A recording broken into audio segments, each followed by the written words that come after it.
ಮಾಧ್ಯಮ ಮಿತ್ರರಿಗೆ ನನ್ನ ವಿಶೇಷವಾಗಿರ್ತಕ್ಕಂಥ ಗೌರವವನ್ನು ಈ ಸಂದರ್ಭದಲ್ಲಿ ಕೊಡ್ತಾ, ಮೊದಲನೇದಾಗಿ 2026 ಏನು ಮಕ್ಕಳು SSLC ರಿಸಲ್ಟನ್ನು ಕೊಟ್ಟಿದ್ದಾರೆ, ನಾನು 2 ಲೈನ್ ಹೇಳಿ ಮತ್ತೆ ನಿಮಗೆ ಈ ಶೀಟನ್ನು ನಾನು 1-2 ಲೈನ್ ಆದ ತಕ್ಷಣ ಎಲ್ಲರಿಗೂ ಕೊಟ್ಬಿಡಿಯಪ್ಪ. ವಿತಿನ್ 30 ಸೆಕೆಂಡ್ಸ್ ಕೊಡಿ, ನಾನು ಅವಾಗ ನಿಲ್ಲಿಸ್ತೀನಿ. ಒಂದು ನಿಮಿಷ.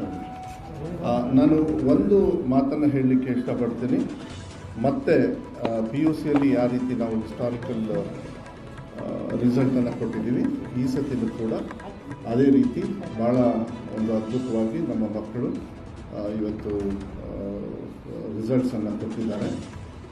For the first time Karnataka ರಾಜ್ಯದಲ್ಲಿ ಮೊದಲನೇ ಬಾರಿ ಈ ಥರ ರಿಸಲ್ಟನ್ನು ಕೊಟ್ಟಿದ್ದಾರೆ. ಅದಕ್ಕೆ ನಾನು ಮಕ್ಕಳಿಗೆ ವಿಶೇಷವಾಗಿ ಅಭಿನಂದನೆಯನ್ನು ಮತ್ತು ಅವರಿಗೆ ಕಂಗ್ರ್ಯಾಟ್ಸ್ ಹೇಳಲಿಕ್ಕೆ ಇಷ್ಟಪಡ್ತೀನಿ.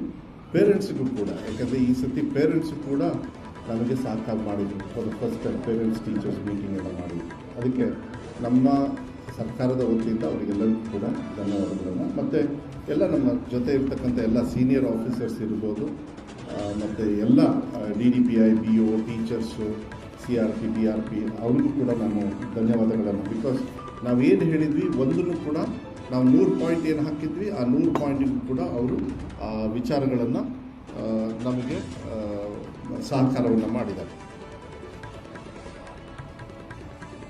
ಅದಕ್ಕೆ ಅವರಿಗೂ ಕೂಡ ಧನ್ಯವಾದಗಳನ್ನು.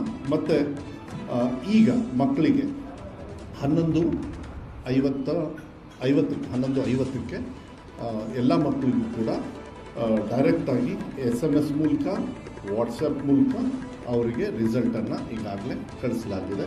ಅವ್ರಿಗೆ ನಾವೀಗ ಬರೋಕ್ಕಿಂತ ಮುಂಚೆ ಅದು ಕನ್ಫರ್ಮೇಷನ್ ಮಾಡ್ಕೊಂಡು ಬಂದೆ. ಮತ್ತು ಫಾರ್ ದ ಫಸ್ಟ್ ಟೈಮ್ ಮತ್ತೆ ಹೊಸತಿ PUCಯಲ್ಲಿ ಡಿಜಿಲಾಕರ್ಗೆ ಅವರಿಗೆ ಮಾರ್ಕ್ಸ್ ಕಾರ್ಡು ಇದೆಲ್ಲದೂ ಕೂಡ ಬರಲಿಕ್ಕೂ ಕೂಡ ನಾವು ಅವಕಾಶವನ್ನು ಫಾರ್ ದ ಫಸ್ಟ್ ಟೈಮ್ ಮಾಡಿಕೊಡ್ತೀವಿ. ಈ ಸತಿ 7,75,000 ಮಕ್ಕಳು, 7,75,999 ಮಕ್ಕಳು ಅಪಿಯರ್ ಆಗಿದ್ದರು. ಅದರೊಳಗೆ 5,790 ಮಕ್ಕಳು ಆಬ್ಸೆಂಟ್ ಆದರು.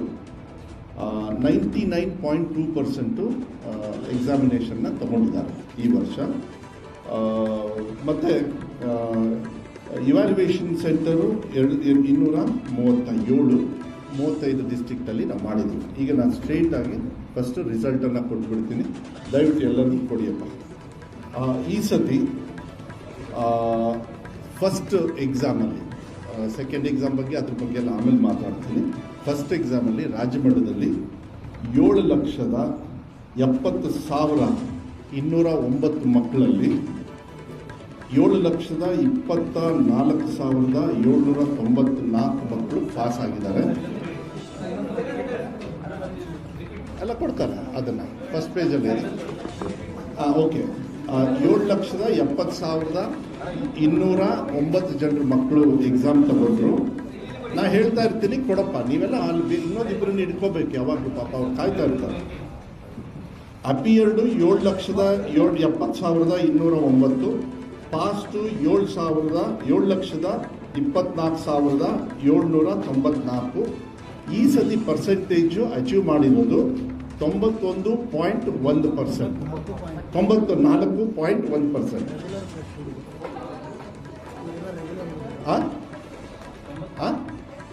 ಪ್ರೆಸ್ ನೋಟು ಕೊಡ್ರಿ.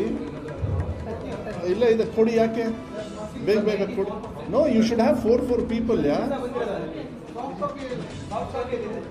ಸಾಫ್ಟ್ ಕಾಪಿನೂ ಕೊಡಿ, ಮತ್ತು ಪ್ರಿಂಟೆಡ್ ಕೊಡಿ, ಫೈಲಲ್ಲಿ ಕೊಡಿ ಅವರಿಗೆ. ನಾನು ಕೊಡಿಸ್ತೀನಿ, ರೀಚ್ ಮಾಡಿಸ್ತೀನಿ, ನಾನು ಹೇಳ್ತಾ ಹೋಗ್ತೀನಿ. 94.10% ಈ ಸತಿ ದಾಖಲೆ ರೀತಿಯಲ್ಲಿ ಇವತ್ತು ರಿಸಲ್ಟನ್ನು ಕೊಟ್ಟಿದ್ದಾರೆ.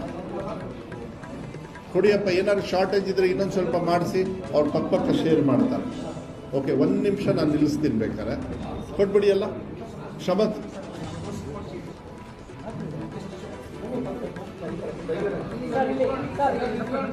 ಫೋಟೋ ಕೊಡಿಯಪ್ಪ. ಯಾಕೆ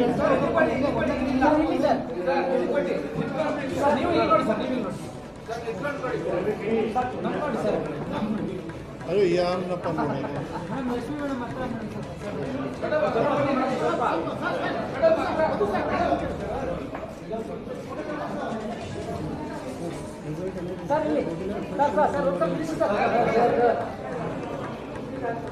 ಓಕೆ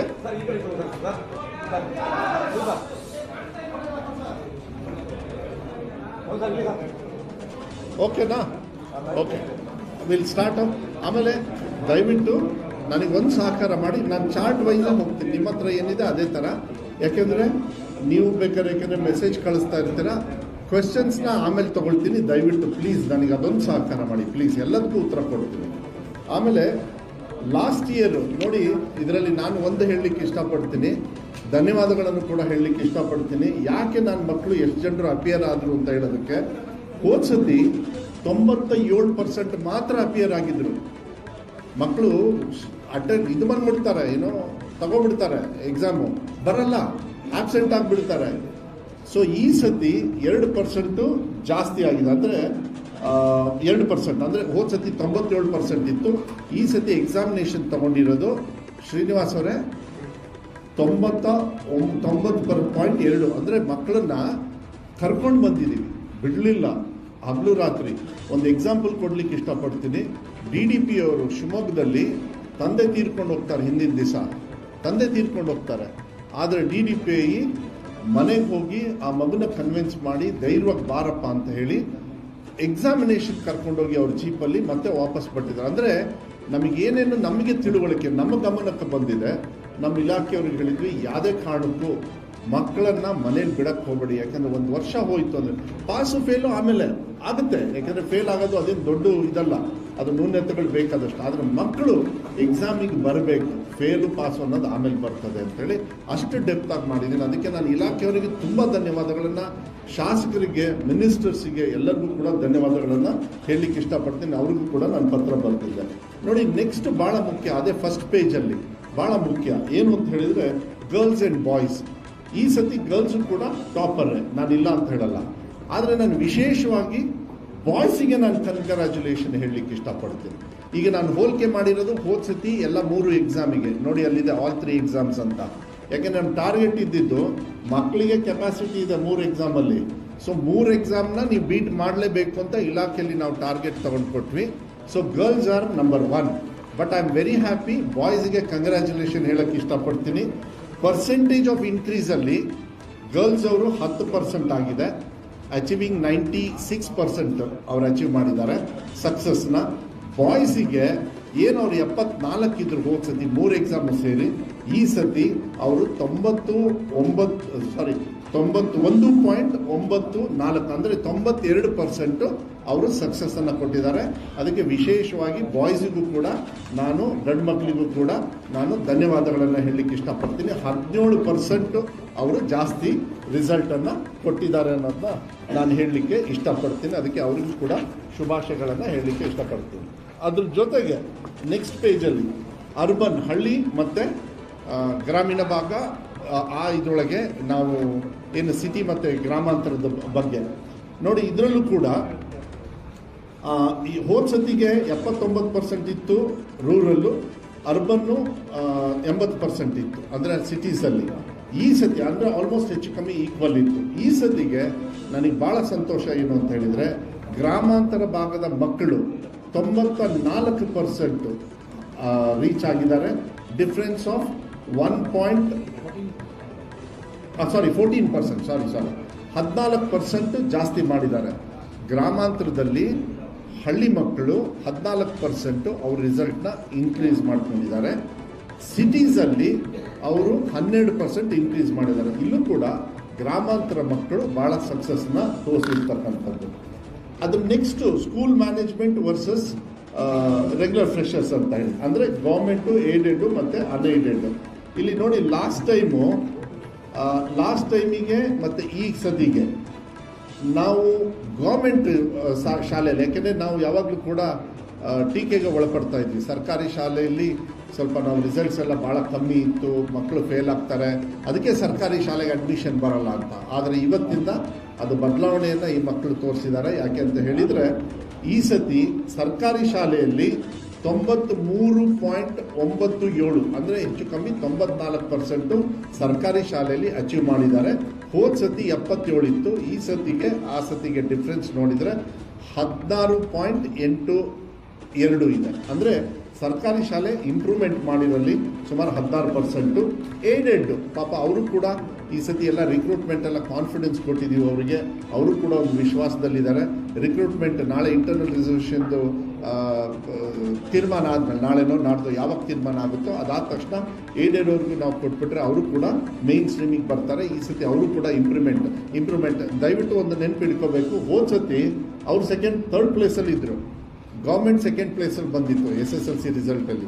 ಏಡೆಡ್ ಅವ್ರ ಪಾಪ ತುಂಬ ತಳ ಹೋಗ್ಬಿಟ್ಟಿದ್ರು. ಈ ಸತಿ ಅವರು ಕೂಡ ಥರ್ಡ್ ಪ್ಲೇಸಲ್ಲಿ ಇದ್ದರೂ ಕೂಡ ಒಳ್ಳೆ ರೀತಿಯಲ್ಲಿ ಮೇಲೆ ಬಂದಿದ್ದಾರೆ. ಏನು ಅಂದರೆ ಅವರು ಕೂಡ 17% ಇಂಪ್ರೂವ್ಮೆಂಟ್ನ ಮಾಡ್ಕೊಂಡಿದ್ದಾರೆ. ಅನ್ಏಡೆಡಲ್ಲಿ 95% ಇಂಪ್ರೂವ್ಮೆಂಟ್ ಆಗಿದೆ. ಅಂದರೆ 8% they have shown improvement than last time. 87 ಇತ್ತು, ಈ ಸತಿ 95 ಬಂದಿದೆ. ಅವರಿಗೂ ಕೂಡ ನಾನು ಕೃತಜ್ಞತೆಯನ್ನು ನಾನು ಹೇಳಲಿಕ್ಕೆ ಇಷ್ಟಪಡ್ತೀನಿ. ಅದರ ನೆಕ್ಸ್ಟ್ ಚಾರ್ಟ್ ಇದು ಕೂಡ ಭಾಳ ಇಂಪಾರ್ಟೆಂಟ್ ಆಗ್ತದೆ ನೋಡಿ. ಲಾಸ್ಟ್ ಟೈಮು 62% 60% ಮೇಲೆ ತಗೊಂಡಿದ್ರು. 60% ಮೇಲೆ ತಗೊಂಡಿರ್ತಕ್ಕಂಥ ಪಾಸ್ ಆಗಿರ್ತಕ್ಕಂಥ ಮಕ್ಕಳು ಬರೀ 62% ಇತ್ತು. ಈ ಸತಿಗೆ ಅದನ್ನು 66.5%. ಅಂದರೆ ಡಿಸ್ಟಿಂಕ್ಷನ್ ಈ ಫಸ್ಟ್ ಕ್ಲಾಸ್ ಮೇಲೆ ಪಾಸ್ ಆಗಿರೋ ಸಂಖ್ಯೆ ಜಯಂತ್ ಅವರೇ 66.5 ಆಗಿದೆ. We have increase 4.5% in quality of education. ಅದರಲ್ಲೂ ಕೂಡ ಸರ್ಕಾರದ್ದು ಅದರದ್ದೆಲ್ಲ ಬೈಫಿಕೇಷನ್ ಬೇಕಂದರೆ ಮುಂದೆ ಕೊಡ್ತೀವಿ. ಸರ್ಕಾರದಲ್ಲೂ ತುಂಬ ಚೆನ್ನಾಗಿ ಪರ್ಫಾರ್ಮೆನ್ಸ್ ಮಾಡಿದ್ದಾರೆ, ಅದನ್ನು ಹೇಳಲಿಕ್ಕೆ ಇಷ್ಟಪಡ್ತೀನಿ. ಆಮೇಲೆ ಏನು ಕೆಲವರು ಟೀಕಾ ಟಿಪ್ಪಣಿಯನ್ನು ಮಾಡಿದರು, 33ರಿಂದ 35, 35ರಿಂದ 33 ಇಳಿಸಿದ್ರು ಅಂಥೇಳಿ. ನಾನು ನಿಮಗೆ PUCಯಲ್ಲಿ ಹೇಳಿದ್ದೆ 5770 ಮಕ್ಕಳು ಮಾತ್ರ ಈ ಕ್ಯಾಟಗರಿಗೆ ಬಂದಿದ್ರು ಅಂತ. ಈ ಸತಿಗೆ ಇಷ್ಟು ಮಕ್ಕಳಲ್ಲಿ 7,70,000 ಮಕ್ಕಳಲ್ಲಿ ಬರೀ 1,532 ಮಕ್ಕಳು ಮಾತ್ರ ಈ 33-35ರಲ್ಲಿ ಪಾಸಾಗಿದ್ದಾರೆ. ಒಂದು ತಿಳ್ಕೊಳ್ಬೇಕಾಗತ್ತೆ, ನಾನು ಆ ತೀರ್ಮಾನ ತಗೊಳ್ಬೇಕಾದ್ರೆ ನಮಗೆ ಯಾವುದು ಅಡ್ಮಿನಿಸ್ಟ್ರೇಟಿವ್ ರಿಫಾರ್ಮ್ಸಲ್ಲಿ ಗೈಡ್ಲೈನ್ಸ್ ಬರ್ತದೆ. ಅವ್ರು ಮಾಡಿದಾಗ ನಾವು ಮಾಡಬೇಕು. ದೇಶದ ಹಿತದೃಷ್ಟಿಯಿಂದ ಒಂದು ಗೈಡ್ಲೈನ್ಸ್ ಬರೋದು. ಯಾರ್ಯಾರು ಸುಮ್ಮನೆ ಬಂದ್ಬಿಟ್ಟು ನನಗೆ ಭಾಳ ಟೀಕಾ ಟಿಪ್ಪಣಿ ಪಾಸ್ ಮಾಡಬೇಕು ಅದಕ್ಕೆ ಹಿಂಗೆ ಮಾಡಿಬಿಟ್ರು ಅಂತ ಹೇಳಿದರು. ಆಮೇಲೆ ಎಲ್ಲರಿಗೂ ಅರ್ಥ ಆದಮೇಲೆ ಗೊತ್ತಾಯ್ತು ಇಟ್ಸ್ ಅನ್ ಅಡ್ಮಿನಿಸ್ಟ್ರೇಟಿವ್ ರಿಫಾರ್ಮಲ್ಲಿ ಆಗ್ತಕ್ಕಂಥ. CBSEಯಲ್ಲೂ ಕೂಡ ಬೇರೆ ಸ್ಟೇಟಲ್ಲಿ 30 ಇದೆ, ನಾನು ಅದ್ರ ಬಗ್ಗೆ ಇವಾಗ ಚರ್ಚೆ ಮಾಡಲ್ಲ, ಇನ್ನೊಂದು ದಿವಸ ನಾನು ಮಾಡ್ತೀನಿ. ಆದರೆ 33ರಿಂದ 35ಕ್ಕೆ ಪಾಸ್ ಆಗಿರ್ತಕ್ಕಂಥ ಮಕ್ಕಳು ಶ್ರೀನಿವಾಸ್ ಅವರೇ ಬರೀ 1,532. ಗೊತ್ತಾಯ್ತಲ್ಲ? Thank you very much. Next ಭಾಳ ಇಂಪಾರ್ಟೆಂಟ್, ಯಾವಾಗಲೂ ಅಷ್ಟೇ ಗ್ರಾಮಾಂತರ ಭಾಗದಲ್ಲಿ ಬಡವರು ಆರ್ಥಿಕವಾಗಿ ಇರ್ತದೆ, ನಾನು ಇಲ್ಲ ಅಂತ ಹೇಳೋದು. SC ST 2A ಎಲ್ಲರದ್ದು ಇರ್ತದೆ. ಆ ಫುಲ್ ಚಾರ್ಟಲ್ಲಿದೆ. ನಾನು ಅದ್ರ ಬಗ್ಗೆ ಹೆಚ್ಚು ವಿಶ್ಲೇಷಣೆ ಮಾಡೋದಕ್ಕೆ ಹೋಗೋದಿಲ್ಲ. ಆದರೆ I am very happy. SC ST ಅವರು 17%, SC ST ಅವರು ಕೂಡ 17 and 18% ಇದೆ ನೋಡಿ. ಅಪ್ಪ ಏನಪ್ಪ ಇಲ್ಲಿ ಇಲ್ಲ, ಅದು ಆಮೇಲೆ ಮಾತಾಡ್ತೀನಿ ನಾನು. ಇನ್ನು ಈ ಪೇಜಿಗೆ ಬಂದು ನನಗಿಂತ ಸ್ಪೀಡಾಗಿ ಹೋಗ್ಬಿಟ್ರೆ ಈ ಒಂದು ವರ್ಷದ ಕಷ್ಟಪಟ್ಟಿದ್ದೀವಪ್ಪ, ಹೇಳ್ಕೊಳಕ್ಕೆ ಬಿಡ್ರಪ್ಪ. ನೀವು ಬರೀ ಬೈದು ಹಾಕಿದ್ದೀರ ನಮಗೆ. ಅಟ್ಲೀಸ್ಟ್ ಈಗ ಒಳ್ಳೆ ಕೆಲಸ ಮಾಡಿದ್ದಕ್ಕೆ ಸ್ವಲ್ಪ ಕೇಳಿ ಪ್ಲೀಸ್. ಓಕೆ ಅಲ್ಲ, SC ST ಅವರು ಭಾಳ ಕಷ್ಟಪಟ್ಟು 17% ಮತ್ತು 18% ಅವರು ಹೋದ ವರ್ಷಕ್ಕಿಂತ ಇನ್ಕ್ರೀಸ್ ಮಾಡಿದ್ದಾರೆ. ಅದೇ ರೀತಿ 2A 2B ಅದೆಲ್ಲ ಇದೆ, ನಾನು ಅದನ್ನ ವಿಶ್ಲೇಷಣೆ ಮಾಡೋದಕ್ಕೆ ಹೋಗೋದಿಲ್ಲ. ಮತ್ತು ಭಾಳ ಸಂತೋಷ ಏನು ಅಂತ ಹೇಳಿದರೆ ನೋಡಿ, ಹೋದ ಸತಿ 766 ಶಾಲೆಗಳು 100ಗೆ 100 ತಗೊಂಡಿದ್ದು, ಹೌದಾ? ಈ ಸತಿ ಪಾಸ್ 100% ಪಾಸ್. ಸರ್ಕಾರಿ ಶಾಲೆಯಲ್ಲಿ ಗೌರ್ಮೆಂಟಲ್ಲಿ 2,393 ಪಾಸ್ ಆಗಿದ್ದಾರೆ. ಏಡೆಡಲ್ಲೂ ಕೊಟ್ಟಿದ್ದೀವಿ, ಎಲ್ಲ ಕೊಟ್ಟಿದ್ದೀವಿ. ಸೊ ಈ ಸತಿ ಹೋದ ಸತಿ 2,283 ಶಾಲೆಗಳು, ಎಲ್ಲ 3 ಕ್ಯಾಟಗರಿ, ಏಡೆಡ್, ಸರ್ಕಾರಿ ಮತ್ತು ಪ್ರೈವೇಟ್ ಅವ್ರು ಸೇರಿ. ಆದರೆ ಈ ಸತಿ 6,176. ಆದರೆ ಭಾಳ ಸಂತೋಷ ಏನು ಗೊತ್ತಾ, more than 50% of government schools have secured more than 100% result. ಅವರೆಲ್ಲರೂ ಕೂಡ ನಾಳೆ ಪೋಸ್ಟನ್ನು ಹಾಕಿ ಅವರ ಎದುರುಗಡೆಗೆ admission open, please come to my school ಅಂತ ಹಾಕ್ತಾರೆ. ಈಗ ನಾಳೆಯಿಂದ ಅವರಿಗೆ ನಾವು ಆಗಲೇ ಸಂದೇಶವನ್ನು ಕೂಡ ಕೊಡ್ತಾ ಇದ್ದೀವಿ. ಸರ್ಕಾರಿ ಶಾಲೆಗಳ 50% ಮೋರ್ ದೆನ್ 100% ಪಾಸ್ ಆಗಿದ್ದಾರೆ. ಅದಕ್ಕೆ ನಾನು ಅವರಿಗೆ ಧನ್ಯವಾದಗಳನ್ನು ಹೇಳಲಿಕ್ಕೆ ಇಷ್ಟಪಡ್ತೀನಿ. ಅದ್ರ ಜೊತೆಗೆ ಫಸ್ಟ್ ಸೆಕೆಂಡು ಥರ್ಡ್ ಲ್ಯಾಂಗ್ವೇಜ್ ಈ ಸತಿ ಹೋದ ಸತಿಕ್ಕಿಂತನೂ ಜಾಸ್ತಿ ಕೊಟ್ಟಿದ್ದೀವಿ ಡೀಟೇಲ್ಸು, ಸೊ ದಟ್ ನಿಮಗೆ ಕ್ವಶನ್ ಏನಾದ್ರು ಕೇಳಬೇಕಂದ್ರೆ ಆಮೇಲೆ ಉತ್ತರ ಕೊಡೋದಕ್ಕೆ ಈಸಿ ಆಗುತ್ತೆ. ಥರ್ಡ್ ಲ್ಯಾಂಗ್ವೇಜಲ್ಲಿ ಎಷ್ಟು ಜನರು ಪಾಸ್ ಆಗಿದ್ದಾರೆ, ಮ್ಯಾಥ್ಸಲ್ಲಿ ಎಷ್ಟು ಪಾಸ್ ಆಗಿದ್ದಾರೆ, ಸೈನ್ಸಲ್ಲಿ ಎಷ್ಟು ಪಾಸ್ ಆಗಿದ್ದಾರೆ, ಎಲ್ಲದರಲ್ಲೂ ಕೂಡ ಕೊಟ್ಟಿದ್ದಾರೆ. ಅದು ಡೀಟೇಲ್ಸು ಕೂಡ ಇದೆ. ನಾನು ಅದನ್ನ ನೀವು ಕ್ವಶನ್ ಏನಾದ್ರು ಕೇಳೋದಿದ್ರೆ ಅದಕ್ಕೆ ನಾನು ಬಿಡಲಿಕ್ಕೆ ಇಷ್ಟಪಡ್ತೀನಿ. ಅದಾದ ಮೇಲೆ ರಾಜ್ಯದಲ್ಲಿ ಈ ಸತಿ 655ಕ್ಕೆ 655 ತಗೊಂಡಿರೋದು, 625ಕ್ಕೆ 625 ತಗೊಂಡಿರೋರು ಒಂದು ಸರ್ಕಾರಿ ಶಾಲೆ ಒಂದು ಮಗು ತಗೊಂಡಿದೆ. ಅದು ಬಿಟ್ಟರೆ ದಾವಣಗೆರೆ, ಚಿಕ್ಕಮಗಳೂರು, ಬೆಂಗಳೂರು ನಾರ್ತ್, ಉಡುಪಿ, ವಿಜಯಪುರ ಮತ್ತು ರಾಯಚೂರು ಅವರು ಕೂಡ ತಗೊಂಡಿದ್ದಾರೆ. ಅದ್ರ ಡೀಟೇಲ್ಸು ಅದನ್ನ ಅಟ್ಯಾಚ್ ಮಾಡಿದ್ದೀವಿ. ಇದೆಲ್ಲದೂ ಕೂಡ ನಿಮಗೆ ಸಾಫ್ಟ್ವೇರಲ್ಲೂ ಕೂಡ ಮತ್ತೆ ಕಳಿಸ್ಕೊಡ್ತೀವಿ. ಇದು ನೆಕ್ಸ್ಟ್ ಒಂದು ನಾನು ಇದನ್ನು ಈ ಯಾವ ಡಿಸ್ಟಿಕ್ಟ್, ಈಗ ನಮ್ಮ ಸ್ನೇಹಿತರು ಕೇಳಿದರು ಯಾವ ಡಿಸ್ಟಿಕ್ಟ್ ಫಸ್ಟು ಯಾವ ಡಿಸ್ಟಿಕ್ ಸೆಕೆಂಡು ಅಂತ. ನಾನು ಯಾವ ಡಿಸ್ಟಿಕ್ ಫಸ್ಟು ಯಾವ ಡಿಸ್ಟಿಕ್ ಸೆಕೆಂಡು ನಾನು ಹೇಳೋದಕ್ಕೆ ಹೋಗೋದಿಲ್ಲ. ಇವತ್ತು ನಾನು ಬೇರೆ ರೀತಿ ಹೇಳ್ತೀನಿ ಅಂತ ವಿಶ್ಲೇಷಣೆನ. ಏನಂತ ಹೇಳಿದರೆ, ಯಾವ ಡಿಸ್ಟಿಕ್ಟವರು ಪರ್ಸೆಂಟೇಜ್ ವೈಸು ಇಂಪ್ರೂವ್ಮೆಂಟ್ ಮಾಡ್ಕೊಂಡಿದ್ದಾರೆ, ಅವ್ರಿಗೆ ನಾವು ಶಬಾಷ್ಗಿರಿ ಕೊಡಲೇಬೇಕಲ್ವಾ? ಯಾಕೆಂದರೆ ಅವರೇ ವರ್ಸ್ಟಿದ್ರು. ನಾನು ಕಲ್ಯಾಣ ಕರ್ನಾಟಕಕ್ಕೆ ಹೋದಾಗ ನನಗೆ ಪ್ರಶ್ನೆ ಕೇಳೋರು, ಇಲ್ಲ ನಮ್ಮನ್ನೆಲ್ಲ ನೀವು ಈ ಥರನೇ ಇಟ್ಬಿಟ್ಟಿದ್ದೀರಾ ಅಂತ. ಅದನ್ನು ಯಾಕೆ ಅವ್ರಿಗೆ ಮನಸ್ಸಲ್ಲಿತ್ತೋ, ನಮ್ಮ ಸರ್ಕಾರ ಬಂದ ಮೇಲೆ ಅಕ್ಷರ ಆವಿಷ್ಕಾರ ಅಂತ ಹೇಳಿ ಮಾಡಿ 3,000 ಕೊಟ್ಟರೆ ಅದರೊಳಗೆ 25%, 2,000 ಕೋಟಿ ಕೊಟ್ಟರೆ ಅದರಲ್ಲಿ 25% ಕಡ್ಡಾಯವಾಗಿ ಶಿಕ್ಷಣಕ್ಕೆ ಖರ್ಚು ಮಾಡಬೇಕು ಅಂತ ಹೇಳಿ ಈ 3 ವರ್ಷದೊಳಗೆ ನಮ್ಮ ಗ್ರೋತ್ ಏನು ಅಂತ ಹೇಳಿದರೆ, ಚಂದ್ರಹಾಸ್ ಅವರೇ, ಅದು ಭಾಳ ಮುಖ್ಯ. ಹೈಯೆಸ್ಟ್ ಪರ್ಸೆಂಟೇಜ್ ಇನ್ಕ್ರೀಸ್ ಮಾಡಿರ್ತಕ್ಕಂಥ ಜಿಲ್ಲೆ ಇವತ್ತು ನನಗೆ ಭಾಳ ಸಂತೋಷ. ಹೋದ ವರ್ಷ ಇರ್ತಕ್ಕಂಥ ಲಾಸ್ಟ್ ಜಿಲ್ಲೆ ಗುಲ್ಬರ್ಗ ಇತ್ತು, ಆದರೆ ಈ ಸತಿ ಲಾಸ್ಟ್ ಬಟ್ ಒನ್ ಯಾದಗಿರಿ ಇತ್ತು. ಈ ಸತಿ 29%, 29.81% ಯಾದಗಿರಿ ಸಾಧನೆ ಮಾಡಿ ಈ ಪರ್ಸೆಂಟೇಜಲ್ಲಿ ಸಾಧಕರಾಗಿ ಟಾಪಲ್ಲಿದ್ದಾರೆ. ಗುಲ್ಬರ್ಗ 28% ಇಂಪ್ರೂವ್ ಮಾಡಿದ್ದಾರೆ. ಚಿತ್ರದುರ್ಗ 21%. ಇದು ಕೊಟ್ಟಿದ್ದೀರಾ ಈ ಶೀಟು ಇದೆಯಲ್ಲ?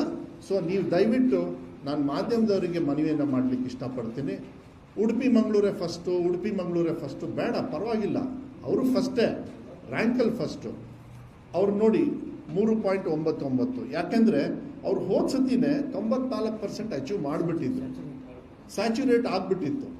ಆದರೆ ಅದೇ ಪಾಪ ಯಾದಗಿರಿಯವರು 62%, ನಮ್ಮ ಕಲಬುರಗಿಯವರು ಲಾಸ್ಟ್ ಟೈಮು ಅಲ್ಲಿ ಸ್ಪೆಷಲ್ ಮೀಟಿಂಗ್ ತೊಗೊಂಡು ಅವ್ರು ಬರಬೇಕಾಗಿತ್ತು, ಎಲೆಕ್ಷನ್ ಡ್ಯೂಟಿಗೆ ಹೋಗಿದ್ದಾರೆ.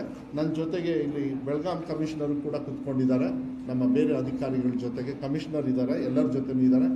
ಅವರಿಗೆ ನಾವು ಡೈರೆಕ್ಷನ್ ಕೊಟ್ಟಿದ್ವಿ, ಡೋಂಟ್ ಟೇಕ್ ರ್ಯಾಂಕ್, ಅದನ್ನು ಆಮೇಲೆ ಬರೋಣ 2-3 ವರ್ಷ ಆದಮೇಲೆ, ನೀವು ಮೇನ್ ಸ್ಟ್ರೀಮಿಗೆ ಬನ್ನಿ ಅಂತ.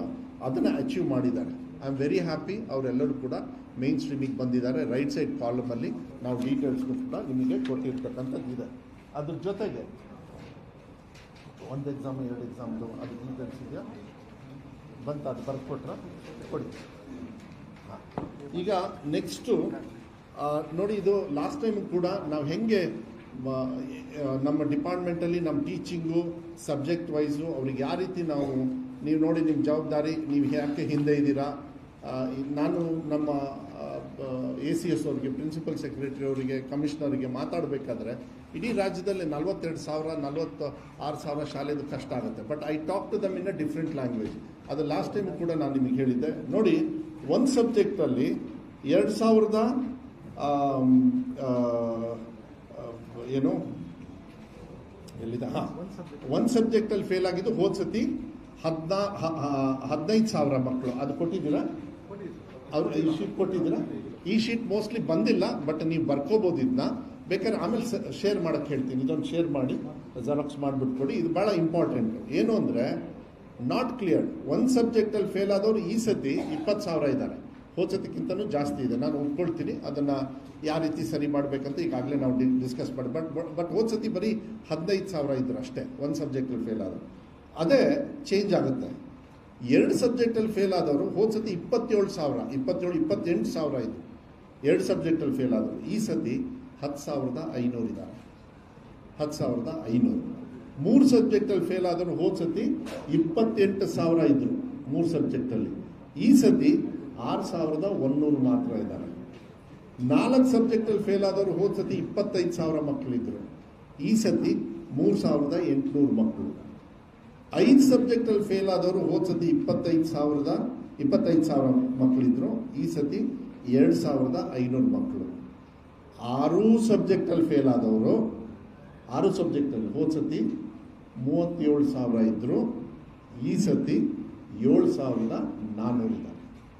ಸೊ ನಮ್ಮ ಟಾರ್ಗೆಟ್ ಯಾಕೆ ಇದನ್ನು ಹೇಳ್ತಾ ಇದ್ದೀವಿ ಅಂದರೆ, ನಾನು ಆಗಲೇ ಇವತ್ತು ಇನ್ಸ್ಟ್ರಕ್ಷನ್ಸ್ ಕೊಟ್ಟಿದ್ದೀನಿ. ಇದಾದಮೇಲೆ ನಮ್ಮದು ಮೀಟಿಂಗ್ ಇದೆ. ಯಾರ್ಯಾರು ಫೇಲ್ ಆಗಿದ್ದಾರೆ, 1 ಸಬ್ಜೆಕ್ಟಲ್ಲಿ ಇರ್ಬೋದು, 6 ಸಬ್ಜೆಕ್ಟ್. ಸೊ 6 ಸಬ್ಜೆಕ್ಟು ಅಂದರೆ ಅಲ್ಲಿಗೆ ನಾವು ಟಾರ್ಗೆಟ್ ಮಾಡಬೇಕು. ಅವರು ಅಲ್ಲಿ ಇಲಾಖೆಯವರು ಇರ್ಬೋದು, ನಮ್ಮ ಟೀಚರ್ಸ್ ಇರ್ಬೋದು, ನಮ್ಮ ಕೊರತೆಗಳು ಏನಿದ್ದಾವೆ ಅದನ್ನು ಐಡೆಂಟಿಫೈ ಮಾಡಿ ಈ 2ನೇ ಎಕ್ಸಾಮು ಈಗ ಅದ್ರ ಬಗ್ಗೆ ಮಾತಾಡ್ತೀನಿ. ಅಷ್ಟೊಳಗೇ ನೀವು ರೆಡಿ ಮಾಡಬೇಕು, ಅವರಿಗೆ ಮೇನ್ ಸ್ಟ್ರೀಮಿಗೆ ಕರ್ಕೊಂಡು ಬರಬೇಕಾದ್ರೆ. ಇವರೆಲ್ಲ 1, 2, 3 ಸಬ್ಜೆಕ್ಟಲ್ಲಿ ಪಾಸ್ ಆದವರು ಆಟೋಮೆಟಿಕಲಿ ನೆಕ್ಸ್ಟ್ ಎಕ್ಸಾಮಿಗೆ ಪಾಸ್ ಆಗಿಬಿಡ್ತಾರೆ ಇದೇ ವರ್ಷಕ್ಕೆ. ಬಟ್ 6 ಸಬ್ಜೆಕ್ಟಲ್ಲಿ ಫೇಲ್ ಆದವರು ಹೋದ ಸತಿ 37,000ನ ಚೆನ್ನಾಗಿ ಸಕ್ಸಸ್ ಮಾಡಿದ್ದಾರೆ ಇಲಾಖೆಯವರು. ಆದರೂ ಕೂಡ ನ್ಯೂನತೆ ನಮ್ಮಲ್ಲಿದೆ. 7,400 ಜನರು ಇನ್ನೂ ಕೂಡ ಎಲ್ಲ ಸಬ್ಜೆಕ್ಟಲ್ಲೂ ಫೇಲ್ ಆಗ್ತಾರೆ. ಅಂದರೆ ಅದು ಮೋಸ್ಟ್ಲಿ ಅಟೆಂಡೆನ್ಸ್ ಇರಲ್ಲ, ಬರೋದಿಲ್ಲ, ತಂದೆ ತಾಯಿಯವರು ಹುಷಾರಿಲ್ಲ. ನಾನು ಕೇಳಿಕೊಂಡೆ ಯಾಕೆ ಅಂಥೇಳಿ. ಯಾಕೆಂದರೆ ನಿನ್ನೆ ನಾವು ಒಂದು ರಿವ್ಯೂ ಮಾಡಿದ್ವಿ. ಆ ಟೈಮಲ್ಲಿ ಅವರು ಹೇಳಿದರು, ಇಲ್ಲ ಸರ್, ಕೆಲವರು ಬಿ ಅವ್ರಿಗೆ ಮಾತಾಡಿದ್ರು. ಹೆಡ್ ಮಾಸ್ಟ್ರಿಗೆ ಸ್ಟ್ರೈಟ್ ಫೋನ್ ಮಾಡಿದಾಗ ಮಕ್ಕಳ ಹೆಸರು ತಗೊಂಡಾಗ, ಇಲ್ಲ ಸರ್, ಆ ಮಗು ಬರೋದೇ ಇಲ್ಲ, ಆಮೇಲೆ ಅವ್ರಿಗೆ ಆಸಕ್ತಿ ಇಲ್ಲ, ಕೂಲಿ ಕೆಲಸ ಮಾಡ್ತಾರೆ, ಇಲ್ಲ ಅವ್ರ ತಂದೆ ತಾಯಿಯಲ್ಲಿ ಮನೇಲಿ ದುಡಿಯೋರು ಇವರೊಬ್ಬರೇ. ಇದೆಲ್ಲ ಕೂಡ ಸಾಕಷ್ಟು ಸ್ಟೋರೀಸ್ ಇದೆ. ಅದನ್ನು ಇನ್ನೊಂದು ದಿವಸ ನಾನು ಹಂಚ್ಕೊಳ್ತಕ್ಕಂಥ ವ್ಯವಸ್ಥೆಯನ್ನು ನಾನು ಮಾಡಲಿಕ್ಕೆ ನಾನು ಇಷ್ಟಪಡ್ತೀನಿ. ಮತ್ತು ಕಲ್ಯಾಣ ಕರ್ನಾಟಕದ್ದು ಕೊಡಿ, ಕಲ್ಯಾಣ ಕರ್ನಾಟಕ. ಆಮೇಲೆ ಈಗ ನನಗೆ ಭಾಳ ಸಂತೋಷ ಏನು ಅಂತ ಹೇಳಿದರೆ, ಅಕ್ಷರಾವಿಷ್ಕಾರ ಬದಲಾವಣೆಯನ್ನು ಮಾಡಿದೆ. ನಾನು ಮ್ಯಾಜಿಕ್ ಅಂತ ಹೇಳೋದಿಲ್ಲ. ಆ ಶ್ರಮವನ್ನು ನಮ್ಮ ಶಾಸಕರು ಕೂಡ ಅಲ್ಲಿರ್ತಕ್ಕಂಥ ಭಾಗದವರು ಪಕ್ಷಾತೀತವಾಗಿ ಅವರೆಲ್ಲ ಹಣನ 25% ನಮ್ಮ ಇಲಾಖೆಗೆ, ನಮ್ಮ ಕನ್ಸಲ್ಟೆನ್ಸಿ ಮಾಡಿ ಕರೆಕ್ಟಾಗಿ ಅವ್ರ ಖರ್ಚನ್ನು ಕೂಡ ಮಾಡಿದರು. ಅದೆಲ್ಲದಕ್ಕೂ ಕೂಡ ಕೆಲವು ಕಡೆಗೆ ಟೀಚರ್ಸ್ ಕೊಡೋದಕ್ಕೆ ನಮಗೆ ಕಷ್ಟ ಆದಾಗ ಅವರು ಕೂಡ ಅಲ್ಲಿ ಟೀಚರ್ಸ್ ರಿಕ್ರೂಟ್ಮೆಂಟಿಗೂ ಹಣವನ್ನು ಇಟ್ಟು ಅವರೇ ರಿಕ್ರೂಟ್ಮೆಂಟು 3 ವರ್ಷಕ್ಕೆ ಮಾಡಿದರು. ಈಗ 3 ವರ್ಷ ಕಂಪ್ಲೀಟ್ ಆಯಿತು. ಆಗಲೇ ಅದ್ರ ಬಗ್ಗೆ ರಿಸಲ್ಟ್ ಕೂಡ ನಾನು ಹೇಳಲಿಕ್ಕೆ ಇಷ್ಟಪಡ್ತೀನಿ. ಕಲಬುರಗಿದು ಕೊಟ್ಟಿದ್ದೀರಾ ಅವರಿಗೆ ಎಲ್ಲರಿಗೂ? ಅದು ಕೊಟ್ಟಿಲ್ಲ ಅಂದರೆ ಅದನ್ನು ಜೆರಾಕ್ಸ್ ಮಾಡಿ ಅದು ಕೊಡಲೇಬೇಕು ನೀವು. ಓಕೆ, ನೋಡಿ, ಯಾದಗಿರಿ ಹೋದ ಸತಿ ಟೋಟಲ್ಲು 71%, ಯಾವುದು ಕಲ್ಯಾಣ ಕರ್ನಾಟಕ ಭಾಗದಲ್ಲಿ 71% ಅಚೀವ್ ಮಾಡಿದ್ರು. ಈ ಸತಿಗೆ ದೇ ಹ್ಯಾವ್ ಅಚೀವ್ಡ್ 91%. ನಮ್ಮದೇನು ರಾಜ್ಯ ಮಟ್ಟದಲ್ಲಿ 94% ಇದೆ. ಅದರಲ್ಲಿ ಕಲ್ಯಾಣ ಕರ್ನಾಟಕ ಭಾಗಕ್ಕೆ ತುಂಬ ಹಿಂದೆ ಇದ್ದರು ಅವರು. ನಾವು ಭಾಳ ಜವಾಬ್ದಾರಿ ತೊಗೊಂಡು ನಾವೆಲ್ಲದೂ ಕೂಡ ಒಂದು ಪ್ರೋಗ್ರಾಮ್ ಹಾಕಿದ್ವಿ. ಅದ್ರ ಬಗ್ಗೆನೂ ಕೂಡ ಮಾತಾಡ್ತೀವಿ. 91.6% ಅವರು ಇನ್ಕ್ರೀಸ್ ಮಾಡ್ಕೊಂಡಿದ್ದಾರೆ. ಸೊ ಈ 7 ಜಿಲ್ಲೆಯವರಿಗೆ ನಾನು ವಿಶೇಷವಾಗಿ ಕಲ್ಯಾಣ ಕರ್ನಾಟಕ ಭಾಗದ ಇಲಾಖೆ ಇರ್ಬೋದು, ಮಕ್ಕಳಿಗೂ ಕೂಡ ನಾನು ಧನ್ಯವಾದಗಳನ್ನು ಹೇಳಲಿಕ್ಕೆ ಇಷ್ಟಪಡ್ತೀನಿ. ಅಲ್ಲೂ ಕೂಡ ಗರ್ಲ್ಸು ಟಾಪಲ್ಲಿದ್ದಾರೆ, ನಾನು ಇಲ್ಲ ಅಂತ ಹೇಳಲ್ಲ, ಬೈ ಅಚೀವಿಂಗ್ 94%. ಬಾಯ್ಸು 88% ಇದ್ದಾರೆ. ಆದರೆ ಬಾಯ್ಸು ಹೈಯೆಸ್ಟ್ ಜಿಗಿತ ಮಾಡಿದ್ದಾರೆ 23%. ಯಾಕೆಂದರೆ 65% ಇತ್ತು ಹೋದ ಸತಿ. ಯಾರು? ಬಾಯ್ಸು ಕಲ್ಯಾಣ ಕರ್ನಾಟಕ. ಅವರು ಕೂಡ 88% ಈ ಸತಿ ಅವರು ರಿಸಲ್ಟನ್ನು ಕೊಟ್ಟಿದ್ದಾರೆ. ಆಮೇಲೆ ಭಾಳ ಮುಖ್ಯ ಗ್ರಾಮೀಣ ಭಾಗ. ಇದನ್ನು ನೋಡಿ ಎಷ್ಟು ಚೆನ್ನಾಗಿದೆ. ರೂರಲ್ಲು ಮತ್ತು ಅರ್ಬನ್, ಅಲ್ಲಿ ಕಲ್ಯಾಣ ಕರ್ನಾಟಕದಲ್ಲೂ ಕೂಡ ಸಿಟಿ ಮತ್ತು ವಿಲೇಜ್ನ ನಾವು ಟಾರ್ಗೆಟ್ ಮಾಡಿದ್ವಿ. ಹೋದ ಸತಿ 72% ಇತ್ತು ಗ್ರಾಮಾಂತರ. ಈ ಸತಿ 92% ಗ್ರಾಮಾಂತರ. ಅಂದರೆ ಟೋಟಲ್ ರಿಸಲ್ಟಲ್ಲಿ 91 ಇದ್ದರೂ ಕೂಡ ಕಲ್ಯಾಣ ಕರ್ನಾಟಕ, ಹಳ್ಳಿ ಭಾಗದಲ್ಲಿ ಮಕ್ಕಳು ಅಚೀವ್ಮೆಂಟು ಸಿಟಿಗಿಂತನೂ ಜಾಸ್ತಿ ಮಾಡಿದ್ದಾರೆ ಅಂತೇಳಿ ನಾನು ನಿಮಗೆ ಹೇಳಲಿಕ್ಕೆ ಸಂತೋಷವನ್ನು ಪಡಲಿಕ್ಕೆ ಇಷ್ಟಪಡ್ತೀನಿ. ಮತ್ತು ಸಿಟೀಸಲ್ಲಿ 71 ಇದ್ದರು ಅವರು ಹೋದ ಸತಿ. ಈ ಸತಿ 89%. ಸೊ ಸಿಟಿಗೆ ಇಲ್ಲಿಗೆ 2% ಡಿಫ್ರೆನ್ಸ್ ಇದೆ, 2.7%. ಇದ್ರ ಜೊತೆಗೆ ನನಗೆ ಭಾಳ ಹೆಮ್ಮೆ ಈ ಸತಿ ಏನು ಅಂತ ಹೇಳಿದರೆ, ಎಲ್ಲದಕ್ಕಿಂತ ಹೆಮ್ಮೆ ಇದು ಟಾಪಲ್ಲಿ. ಯಾವಾಗಲೂ ಕೂಡ ಗೌರ್ಮೆಂಟು, ಅದರಲ್ಲೂ ಕಲ್ಯಾಣ ಕರ್ನಾಟಕದಲ್ಲಂತೂ ನಮ್ಮನ್ನು ಭಾಳ ಹೀನಾಯವಾಗಿ ನೋಡ್ತಾ ಇದ್ರು. ನಾವು ಪ್ರೋಗ್ರಾಮ್ಸ್ ಕೊಟ್ಟು ಗೌರ್ಮೆಂಟ್ ಶಾಲೆನ ಟಾರ್ಗೆಟ್ ಮಾಡಿದ್ವಿ. ಈ ಸತಿ ಗೌರ್ಮೆಂಟು, ಏಡೆಡ್ಡು, ಅನ್ಏಡೆಡ್ಡು ಇವು 3ರಲ್ಲೂ ಟಾಪಲ್ಲಿರೋರು ಯಾರು ಅಂತ ಹೇಳಿದರೆ, ಸಕ್ಸಸ್ ರೇಟಲ್ಲಿ ನಮ್ಮ ಸರ್ಕಾರಿ ಶಾಲೆ 92% ಮಾಡಿದೆ. ಏಡೆಡ್ ಅವರು 91% ಮಾಡಿದೆ, 91.2. ನಮಗೆ ಅವರಿಗೆ 0.2% ಡಿಫ್ರೆಂಟು. 0.2%ಅಲ್ಲಿ ಅನ್ಏಡೆಡ್ಗಿಂತ ನಾವು ಚೆನ್ನಾಗಿ ನಮ್ಮ ಸರ್ಕಾರಿ ಶಾಲೆಯಲ್ಲಿ ಪ್ರೋಗ್ರೆಸ್ನ ಕೊಟ್ಟಿದ್ದೀವಿ. ಆ ಶೀಟ್ ನಿಮಗೆ ಬಂದಿಲ್ಲ ಅಂದರೆ ಈಗ ಕೊಡಿಸ್ತೀನಿ, ಅದು ಲಾಸ್ಟಲ್ಲಿದೆ, ಇದು. ಸೊ ಮತ್ತೇನಾದ್ರು ಹೇಳಬೇಕಾದ್ರೆ ಹೇಳ್ತೀನಿ ಇದನ್ನು. ಸರ್ಕಾರಿ ಶಾಲೆಯಲ್ಲಿ ನಾವು ಕಲ್ಯಾಣ ಕರ್ನಾಟಕ ಭಾಗದಲ್ಲಿ 98% ಸಕ್ಸಸ್ ಕಂಡಿದ್ದೀವಿ. ಅದೇ ಅನ್ಎಯ್ಡೆಡಲ್ಲಿ 91.8, ನಾವು 0.2% ಜಾಸ್ತಿ ಮಾಡ್ಕೊಂಡಿದ್ದೀವಿ ಅನ್ನೋದು ಹೇಳಲಿಕ್ಕೆ ಇಷ್ಟಪಡ್ತೀನಿ. Total increase in percentage is 19%. ಎಲ್ಲಿ ಕಲ್ಯಾಣ ಕರ್ನಾಟಕ ಭಾಗದಲ್ಲಿ 3 ಜನರನ್ನು ಸೇರಿದರೆ ಅದೇ 19%. ಮುಂಚೆನೇ ಹೇಳಿದ್ದೆ, ಅದೇ 19% ಈ ಸತಿ ನಾವು ಜಾಸ್ತಿ ಮಾಡಿದ್ದೀವಿ. ಅದೇ ರೀತಿ ಅಫ್ಕೋರ್ಸ್ ಬೇರೆ ಕ್ಯಾಟಗರಿ ಇದೆ. SC ST ಅವರು ಎಷ್ಟು ಪಾಸ್ ಆಗಿದ್ದಾರೆ, 23% SC, ST ಅವರು 19%, ಕ್ಯಾಟಗರಿ 1 23%. ಅದೆಲ್ಲ ಡೀಟೇಲ್ಸ್ ಇದೆ. ಮತ್ತು ಬೇರೆ ಕಡೆನೂ ಅಷ್ಟೇ. ಕಲ್ಯಾಣ ಕರ್ನಾಟಕ ಇದು ಸಾರಿ, ಅದೊಂದು ಈಗ ರೆಡಿ ಆಯಿತು ಅದು. ಯಾಕಂದರೆ ನಾನು ಹೇಳಿದೆ ನಿಮ್ಗೆ ಕೊಡಬೇಕಾದ್ರೆ ನಾವೇನು ಸಾಧನೆ ಮಾಡಿದ್ದೀವಿ, ಎಲ್ಲಿ ವೀಕ್ ಇದ್ದಲ್ಲಿ ಅಂತಲೂ ಕೊಡಬೇಕಾಗ್ತದೆ. ಅದನ್ನು ಕೊಡ್ತಾರೆ, ಸ್ವಲ್ಪ ಬೇಗ ಕೊಡಿ, ಎಲ್ಲರಿಗೂ ಹಂಚಕ್ಕೆ ಹೇಳಿ ಅದನ್ನು. ಆಮೇಲೆ ನೋಡಿ, ಅಲ್ಲೂ ಕೂಡ 100% ರಿಸಲ್ಟು. 90 ಶಾಲೆ ಹೋದ ವರ್ಷ, ಸರ್ಕಾರಿ ಶಾಲೆಯಲ್ಲಿ ಈ ಸತಿ 426, ಪ್ರೈವೇಟು ಅದೆಲ್ಲ ಸೇರಿ ಬಿಟ್ಬಿಡಿ 221 ಇತ್ತು. ಈ ಸತಿ 844, 100ಗೆ 100 ತೊಗೊಂಡಿದ್ದೀವಿ. 0 ಔಟ್ ಆಫ್ 0 ಎಲ್ಲೂ ಇಲ್ಲ ಸರ್ಕಾರಿ ಶಾಲೆಯಲ್ಲಿ ಇಡೀ ರಾಜ್ಯದಲ್ಲಿ. ಅದೊಂದು ಸ್ಟೆಪ್, ಒಂದು ಸ್ಮಾಲ್. ಲಾಸ್ಟ್ ಟೈಮು ಕೂಡ ಇರಲಿಲ್ಲ, ಈ ಸತಿನೂ ಇಲ್ಲ. ಅಫ್ಕೋರ್ಸ್ ಏಡೆಡ್ ಅವ್ರದ್ದೆಲ್ಲ ಒಂದು 28 ಮತ್ತು 14 ಆಗಿದೆ. ಹೋದ ಸತಿ 28 ಇತ್ತು, 0 ಈಗ 14 ಆಗಿದೆ. ಮತ್ತು ಫಸ್ಟ್ ಲ್ಯಾಂಗ್ವೇಜು ಇದನ್ನೆಲ್ಲ ಡೀಟೇಲ್ಸು ಕೂಡ ನಾವು ಕೊಟ್ಟಿದ್ದೀವಿ. ಮತ್ತೆ ನಾನಿಗೆ ಅದು ಬಿಟ್ಟರೆ ಏನು ಆಮೇಲೆ ಈಗ ನಾನು ಹೇಳಲಿಕ್ಕೆ ಇಷ್ಟಪಡ್ತೀನಿ, ಈ ಸತಿನೂ ಕೂಡ ನಾನು ನಿನ್ನೆ ಮಾನ್ಯ ಮುಖ್ಯಮಂತ್ರಿಗಳ ಜೊತೆಗೆ ಚರ್ಚೆಯನ್ನು ಮಾಡಿದ್ವಿ. ಸುದೀರ್ಘವಾಗಿ ಚರ್ಚೆಯನ್ನು ಮಾಡಿ ತೀರ್ಮಾನವನ್ನು ತೊಗೊಂಡ್ವಿ. ಹೇಗೆ PUCಯಲ್ಲಿ ಒಳ್ಳೆ ರಿಸಲ್ಟ್ ಕೊಟ್ಟಿರೋದ್ರಿಂದ. ಯಾಕೆಂದರೆ 3rd ಎಕ್ಸಾಮ್ ಯಾಕೆ ತಂದ್ವಿ ಅಂದರೆ, ತಪ್ಪುಗಳು ನಮ್ಮಿದ್ವು, ಇಲಾಖೆಗೆ, ಟೀಚಿಂಗು, ಇವೆಲ್ಲವೂ ಕೂಡ ನಾನು ಅದನ್ನ ಚರ್ಚೆ ಮಾಡಿದ್ವಿ. ಮತ್ತು ನಾನು ಅದನ್ನ ಮತ್ತೆ ಭಾಷಣ ಮಾಡೋಕ್ಕೆ ಹೋಗೋದು. ಈ ಸತಿನೂ ಕೂಡ ನಮ್ಮ ಕರ್ತವ್ಯವನ್ನು ನಿಭಾಯಿಸೋದಕ್ಕೆ ಮಕ್ಕಳು ಕೂಡ ಒಳ್ಳೆ ರಿಸಲ್ಟನ್ನು ಕೂಡ ಕೊಟ್ಟಿರೋದ್ರಿಂದ ಈ ಸತಿ 3rd ಎಕ್ಸಾಮ್ ಇರೋದಿಲ್ಲ. ಸೊ ಈ ಸತಿ 3rd ಎಕ್ಸಾಮ್ ಇರೋದಿಲ್ಲ. ಸೊ 2nd ಎಕ್ಸಾಮು ಮುಂಚೆ ನಾವು ಅಂದ್ಕೊಂಡಿದ್ದು ಇದೇ ಡೇಟಾ, ಮುಂಚೆ ಅಂದ್ಕೊಂಡಿದ್ದು ಕೂಡ ನಾವು 18, ಯಾಕೆಂದರೆ ಟೈಮ್ ಇದೆ ನಮಗೆ. ಇವತ್ತು 24ನೇ ತಾರೀಕು, 23ನೇ ತಾರೀಕು ಇವತ್ತು. ನಾನು ಆ್ಯಕ್ಚುಲಿ ನೀವೆಲ್ಲರೂ ಕೂಡ ನಾಳೆ ರಿಸಲ್ಟ್ ಹೇಳ್ತಾರೆ ಅಂದ್ಕೊಂಡಿದ್ರಿ ನೀವು. ಈ ಸತಿ ಈ ಕೋರ್ಟ್ ಮ್ಯಾಟ್ರ್ ಬಂದ ಮೇಲೆ ಲೇಟ್ ಆಗಿಬಿಡುತ್ತೆ 2 ದಿವಸ ಅಂತಲೂ ಕೂಡ ನೀವು ಚರ್ಚೆ ಮಾಡಿದ್ರಿ. ಅದೆಲ್ಲದೂ ಕೂಡ ವಿಶ್ಲೇಷಣೆ ಮಾಡಿದ್ರಿ. ಆದರೆ ನನಗೆ ಗೊತ್ತಿತ್ತು, ನಾನು ಹೇಳಿದ್ದೆ ಇಲ್ಲ, ಒಂದು ದಿವಸ ಮುಂಚೆ ನಾನು ಮಾಡೋಕ್ಕೆ ಟ್ರೈ ಮಾಡಬೇಕಂತ. ಆಮೇಲೆ ನಾಳೆ ಅಂತಲೇ ಫಿಕ್ಸ್ ಮಾಡಿದ್ವಿ ನಾವು. ನಿನ್ನೆ ಮಾನ್ಯ ಮುಖ್ಯಮಂತ್ರಿಗಳ ಹತ್ರ ಹೋದಾಗ ಎಲ್ಲ ರಿಸಲ್ಟ್ನ ಎಲ್ಲ ತೊಗೊಂಡ್ರು. ಯಾಕೆಂದರೆ ಇದು ಕೋರ್ಟ್ ಮ್ಯಾಟ್ರ್ ಬಂದಾಗಲೂ ಕೂಡ ಅದ್ರದ್ದು ಅಷ್ಟೇ, ಯಾಕೆ ಏನು ಎಷ್ಟು ಮಕ್ಕಳು ಫೇಲ್ ಆದರು ಅದನ್ನು ತೊಗೊಂಡ್ರು. So he was happy. ಅಂಥದ್ದೇನು ಎಫೆಕ್ಟ್ ಆಗಿಲ್ಲ, ಎಲ್ಲದೂ ಚರ್ಚೆ ಮಾಡಿ ಮುಂದೆ ಏನು ಮಾಡಬೇಕು ರೂಲ್ಸ್ ಅದ್ರ ಬಗ್ಗೆನೂ ಕೂಡ ನಾನು ಇನ್ನೊಂದು ದಿವಸ ಹೇಳ್ತೀನಿ, ಅದು ಮಾತಾಡ್ತೀನಿ ಆಮೇಲೆ ನಿಮಗೆ. ಆದರೆ ಭಾಳ ಸಂತೋಷ ಏನು ಅಂತ ಹೇಳಿದರೆ, ಅವರು ಇಲ್ಲ ಸರ್ ನಾವು 24ನೇ ತಾರೀಕು ಅಂದಿದ್ವಿ ಅನೌನ್ಸ್ ಮಾಡೋಕ್ಕೆ, ಸೊ 24ನೇ ತಾರೀಕು ಮಾಡ್ತೀವಿ ಅಂದರೆ ರೆಡಿಯಾಗಿದ್ದೀರ ಅಂತ ಅವತ್ತವರೆಗೂ ಯಾಕೆ ಕಾಯ್ತೀವಿ, ನಾಳೆ ಬೆಳಗ್ಗೆ ಮಾಡಬೇಕು ಅಂತ ಹೇಳಿ ನಿನ್ನೆ ರಾತ್ರಿ 8 ಗಂಟೆಗೆ ನಮಗೆ ಡೈರೆಕ್ಷನ್ ಕೊಟ್ಟು ಸ್ಟ್ರಿಕ್ಟಾಗಿ ಹೇಳ್ಬಿಟ್ರು, ನೋ ಡೋಂಟ್ ವೆಯ್ಟ್, ನಾಳೆ ಬೆಳಗ್ಗೆ ಮಾಡಬೇಕು.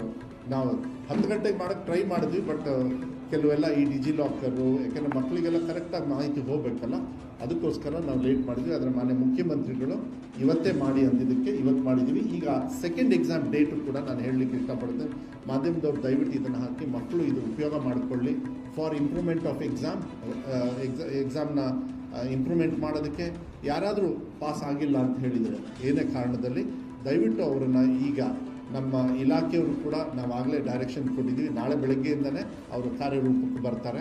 ಅವ್ರವ್ರ ಕೆಲಸನ ಮತ್ತೆ ಕಂಟಿನ್ಯೂ ಮಾಡಬೇಕು. ಈ 1 ವರ್ಷದ ಕೆಲಸವನ್ನು ಇದರೊಳಗೆ ನಾವು ಮಾಡಬೇಕು ಅಂತೇಳಿ ಡೈರೆಕ್ಷನ್ಸ್ ಕೊಟ್ಟಿದ್ದೀವಿ. 18ನೇ ತಾರೀಕು ಮುಂದಿನ ತಿಂಗಳು, ಅಂದರೆ ಮೇ 18ನೇ ತಾರೀಕಿಂದ ಮೇ 25ನೇ ತಾರೀಕುವರೆಗೂ 2ನೇ ಎಕ್ಸಾಮು ನಡೀತದೆ, 3ನೇ ಎಕ್ಸಾಮ್ ಇರೋದಿಲ್ಲ. ಮೇ 18ರಿಂದ ಮೇ 25ನೇ ತಾರೀಕುವರೆಗೂ ಆ ಸ್ಕೆಡ್ಯೂಲ್ನ ನಾವು ಹಾಕ್ತೀವಿ. ಯಾವತ್ತು ಯಾವ ಸಬ್ಜೆಕ್ಟು ಏನು ಅಂತ. ಯಾಕಂದರೆ ಇಲಾಖೆಯವರು ಅದೆಲ್ಲ ರೆಡಿ ಆಗಬೇಕಾಗ್ತದೆ. ಕ್ವಶನ್ ಪೇಪರು ಅದೆಲ್ಲ ಅವರು ನಾನು ಯಾಕಂದರೆ ಆ ಕಡೆಗೆ ನಾನು ಮುಖನೇ ಹಾಕಲ್ಲ, ಆ ಡಿಪಾರ್ಟ್ಮೆಂಟ್ ಇದೆ, ಅವ್ರು ನೋಡ್ಕೊಳ್ತಾರೆ. ಹೆಚ್ಚು ಕಮ್ಮಿ ಆದರೆ ಅವರೇ ಹೊಣೆ ಹಾಕ್ತಾರೆ. ಅದಕ್ಕೆ ನಾವು ಆ ಕಡೆ ಹೋಗೋದಿಲ್ಲ. ಸೊ 18ರಿಂದ 25ನೇ ತಾರೀಕು ಮೇಗೆ 2ನೇ ಎಕ್ಸಾಮ್ ನಡೀತದೆ, 3ನೇ ಎಕ್ಸಾಮ್ ಇರೋದಿಲ್ಲ ಅನ್ನೋದನ್ನ ಈ ಸಂದರ್ಭದಲ್ಲಿ ಹೇಳಲಿಕ್ಕೆ ಇಷ್ಟಪಡ್ತೀನಿ. ಮತ್ತು ಎಲ್ಲರೂ ಕೂಡ ಟೀಚರ್ಸು ಅವ್ರವ್ರ ಶಾಲೆಯಲ್ಲಿ ಯಾರ್ಯಾರು ಪಾಸ್ ಆಗಿಲ್ಲ ಅವ್ರಿಗೆ ಹೇಳ್ಕೊಡೋದ್ರ ಜೊತೆಗೆ ಯಾರ್ಯಾರು ಜಾಸ್ತಿ ಪರ್ಸೆಂಟೇಜ್ ತಗೋಬೇಕು ಅಂತ ಆಸೆ ಇರ್ತದೆ ಅವರು ಕೂಡ ಇದನ್ನು ಅವಕಾಶ ತಗೊಳ್ಳಿ, ಏನೂ ತೊಂದರೆ ಇಲ್ಲ. ಈ ಸತಿ ಒಂದೇ ಒಂದು ಬದಲಾವಣೆ ಏನು ಅಂತ ಹೇಳಿದರೆ, ಯಾರು ಫೇಲ್ ಆಗಿದ್ದಾರೆ